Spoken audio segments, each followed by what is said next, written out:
Салам достор, биздин каналга жазылыңыздар. Башкалар көрсөтпөгөндү биз көрсөтөбүз. Өмүрбек Бабановдун ордуна Республика партиясынын лидери Мирлан Женчуроев болуп шайланды.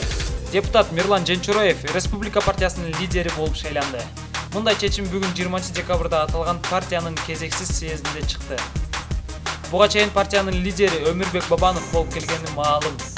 Өмүрбек Бабанов 2017 жылы президенттик шайлоодон кийин өлкөдөн чыгып кетип, ушул жылы август айында кайтып келген. Ага каршы УКМК 2 кылмыш ишин козгогон, анын бири токтотулган. Өлкөгө кайтып келгенден кийин Бабановду Финпол менен УКМК бир нече ирет суракка чакырган. Жыйынтыгы азырынча белгисиз. Өмүрбек Бабанов 2017 жылы декабрь айында саясаттан биротула кеткенин жарыялаган.